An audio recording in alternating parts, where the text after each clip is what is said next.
Narcissists are spineless creatures who do not have the guts to be authentic. When with you, they pretend to be kind and understanding, but in your absence, they show their true demonic nature. They gather their enablers and gossip about you. They lie, create narratives, cook stories only to vilify you, to devalue you. Why?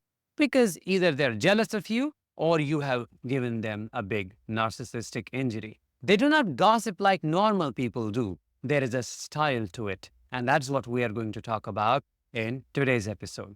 I am Danish, a narcissistic abuse recovery professional. Welcome to my channel. The topic for today's episode is 3 crazy ways a narcissist talks about you behind your back. Stay until the very end because I'm going to share my personal experiences with you. I'm going to share what I have observed in the narcissistic family cult that I come from. Number 1, they will mock you by mimicking your expressions. As I said, they won't just talk about you or talk about what you said. They will throw a performance because they're extremely dramatic. They will put you down by exaggerating your facial expressions and your body language. My mother would do it all the time. She would have a meeting with one of her relatives or friends during which she would act really kind. But once that meeting ended, she would reveal her true self by mocking them. She would make faces and show us how that person was actually behaving. She would dehumanize them, put them down, and tell us that the person she was interacting with, she was pretending to be so kind towards, was actually faking the situation. Why? Well, it was a projection because she goes to everybody telling she is a big victim of her circumstances. So if anybody, including her close relatives, came to her crying about a problem, she would pretend to listen and say, it's okay, trust in God, things will be okay. But behind their back, she would say, oh, come on, don't even talk about her. She knows how to be a victim. She did it to herself. I should not show her any sympathy. I just have to act that way. I do not know what else to do. But she would make faces. Really, I can't mimic them. They're so dehumanizing. Would not make any sense. Like, why would you do this? And I've seen this as a common trait among covert narcissists. They make faces behind your back to deteriorate your reputation, to put you down, to show others you are immature, you are a dumb person, you are really unintelligent, and you do not have your life together. Have you experienced this with a narcissist who hurt you? If yes, drop your experiences in the comments below and help other people feel validated. Number 2, they grandiosely laugh at your foolishness. This is what my overt narcissistic father would do. He is psychopathic in nature. He loves to play games. He loves to trick people. So he would come to us talking about his colleagues or other people he may have had met during the day. And then he would laugh at them, tell us how he put so-and-so down, how he showed somebody their place, how he cornered a person, how he ridiculed somebody, how he insulted his coworker, and so on. Why? Because they want to feel great. They want to get validation. And validation from whom? From those who they rely on for supply. And for him, it was his immediate family, his children, and his covert narcissistic wife.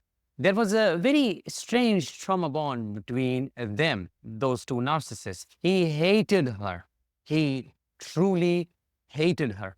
But at the same time, relied on her approval. He would act as if he doesn't even care about her, but then would come to her asking if I am doing this right. Do you want me to do it differently? These are the questions he would ask her continuously on a daily basis. So he would look at her while narrating these stories, and then we would watch her nod her head.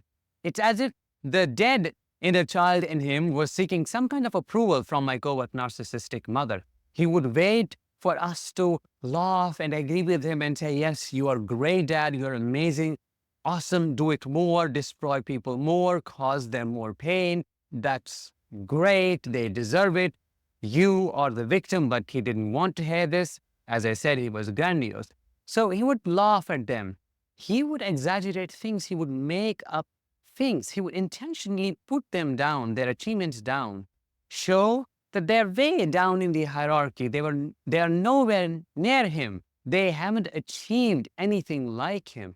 But in reality, it would always be the opposite. So the fundamental question arises, why did he have to do that? Well, they're shame-driven individuals. They're shame avoidance. They cannot face their shame, so they have to continuously avoid it. One way to do so is fabricating their reality, creating an alternate version of it where they are the king, where they are the most powerful person, where they are the one laughing at others. They are the better one.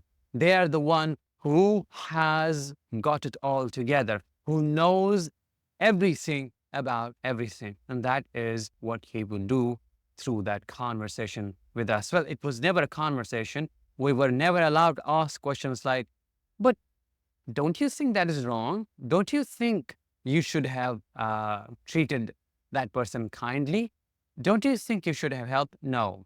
Dare I question him? He would instantly turn into a monster and threaten to unalive me. I mean, literally unalive me. As a way to threaten me, he would say, I will throw you up in the air and then catch you on the tip of an arrow. This is the only thing that I have heard from him continuously for years. And that is where my fear came from.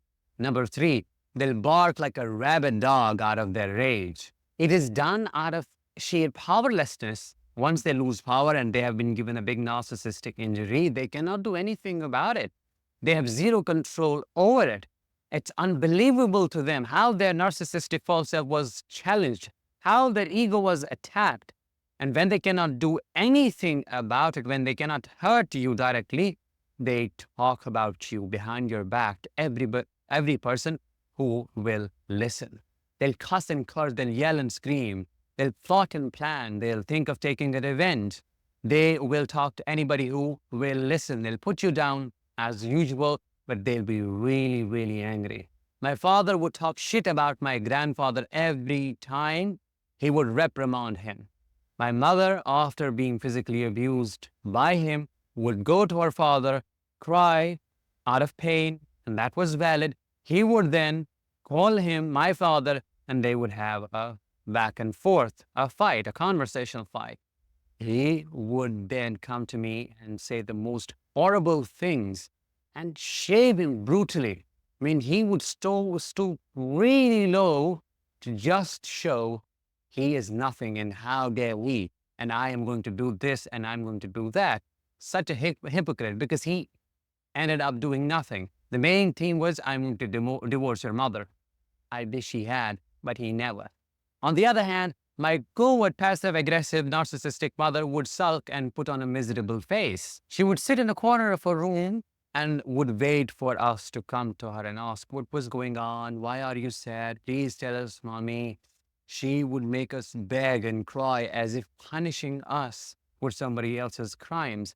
And then she would finally open up and tell us what my father had done to her or somebody else had said to her and so on. She would then burst like a psychopath and would rage like hell. I mean, a covert narcissist rage, in my opinion, is far worse than an overt one, because they do not usually show that aggression, but when they do, it's extreme. Then she would resort to her usual mind games and abusive tactics. She would shame the person, belittle them, and say horrible things about them and promise that she would never talk to them and so on, only for us to find out that she is on a call with the same person, with a sister, 5 days after the fight. They do not have a personality. They do not have integrity. So no surprises there.